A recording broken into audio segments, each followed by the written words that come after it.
NHSൽ experience ഇല്ലാണ്ട് അവരാരെയും എടുക്കില്ല എന്ന് ഒരു പരക്കെ സംസാരം ഉണ്ടെന്ന് ഞാൻ അറിഞ്ഞിട്ടുണ്ട്. സംഭവം വെറുതെ ആട്ടോ. ഇന്ന് എന്ത് സംസാരിക്കണമെന്ന് വിചാരിച്ചിരിക്കുന്ന സമയത്താണ് എൻ്റെ ഒരു ഫ്രണ്ട് എനിക്കൊരു ഓഡിയോ അയച്ചിട്ടുണ്ടായിരുന്നത്. ആളുടെ ഫ്രണ്ട് പറഞ്ഞത് എക്സ്പീരിയൻസ് ഇല്ല എന്നുണ്ടെങ്കിൽ അപ്ലൈ ചെയ്തിട്ട് കാര്യമില്ല എന്നുള്ളതാണ്. അങ്ങനെ ഒരു മിത്ത് ഉണ്ടെന്നുണ്ടെങ്കിൽ അതെന്തായാലും നമ്മൾ പൊളിക്കണം.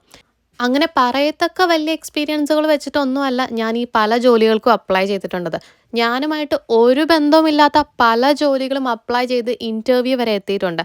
അതവിടെ നിൽക്കട്ടെ. എൻ്റെ ഫ്രണ്ടിനാണെങ്കിൽ എബ്രോഡിൽ ഓൾറെഡി ഇതേ ഫീൽഡിൽ എക്സ്പീരിയൻസ് ഉണ്ട്. UK എക്സ്പീരിയൻസ് ഇല്ല എന്നുള്ള പേരിൽ ആളുടെ ഒരു ആപ്ലിക്കേഷൻ റിജക്റ്റ് ചെയ്യുമെന്നാണ് ആളുടെ ഫ്രണ്ട് പറഞ്ഞിട്ടുണ്ടായിരുന്നത്.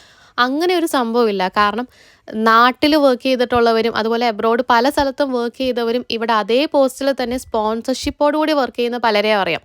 പിന്നെ എൻട്രി ലെവൽ ജോബ്സ് ആണ്, അതായത് ബാൻഡ് 2 ബാൻഡ് 3 ഒക്കെയാണ് നോക്കുന്നതെന്നുണ്ടെങ്കിൽ ഇതൊരു വിഷയമാകുന്നില്ല. കാരണം എക്സ്പീരിയൻസ് ഇല്ലാത്ത പലരും ഇതിനകത്ത് കയറി എക്സ്പീരിയൻസ് നേടി ഹയർ ബാൻഡ്സിലേക്ക് പോയിട്ടുള്ളവരും ഉണ്ട്.